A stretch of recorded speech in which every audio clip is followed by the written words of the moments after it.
សិល្បៈគឺជាដួងព្រលឹងនៃកេរមរតកវប្បធម៌ជាតិខ្មែរ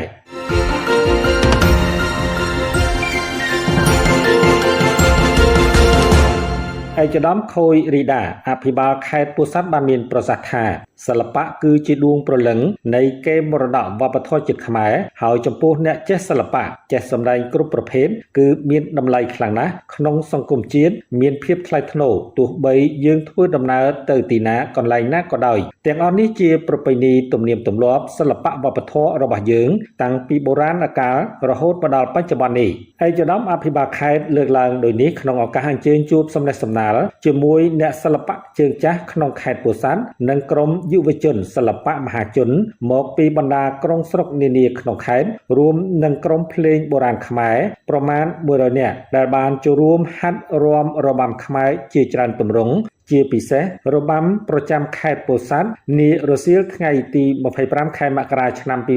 2026ដោយមានការសម្របសម្រួលរបស់មន្ទីរវប្បធម៌និងវិចិត្រសិល្បៈខេត្តពោធិ៍សាត់នៅបរិវេណសារមន្ទីរខេត្តដើម្បីត្រៀមសម្ដែងក្នុងកម្មវិធីនិងព្រឹត្តិការណ៍ផ្សេងៗក្នុងខេត្តក៏ដូចជាក្រៅខេត្តលោកអុករក្សាប្រធានមន្ទីរវប្បធម៌និងវិចិត្រសិល្បៈខេត្តពោធិ៍សាត់បានប្រាប់ឲ្យដឹងថាបច្ចុប្បន្នខេត្តមានក្រុមសិល្បៈមហាជនចំនួន6ក្រុមមកពីបណ្ដាក្រុងស្រុកបានចូលរួមជួបជុំគ្នាហាត់សមនៅថ្ងៃអាទិត្យមួយថ្ងៃពេញជារៀងរាល់សប្ដាហ៍ដោយទទួលបានការយកចិត្តទុកដាក់ឧបត្ថម្ភគាំទ្រជាប្រចាំពីសំណាក់ឯកឧត្តមខូយរីដាអភិបាលខេត្តពោធិ៍សាត់ក្នុងឱកាសនោះឯកឧត្តមខូយរីដាអភិបាលខេត្តពោធិ៍សាត់បានថ្លែងអំណរគុណយ៉ាងជ្រាលជ្រៅចំពោះលោកគ្រូអ្នកគ្រូដែលជាសិល្បករជើងចាស់ក្នុងខេត្តបានខិតខំចែករំលែកផ្ទេរចំណេះដឹងផ្នែកសិល្បៈដល់យុវជនជំនាន់ក្រោយដើម្បីចូលរួមបន្តថែរក្សាវប្បធម៌ប្រពៃណីជាតិខ្មែរក្រោមការដឹកនាំសម្របសម្រួលរបស់មន្ទីរវប្បធម៌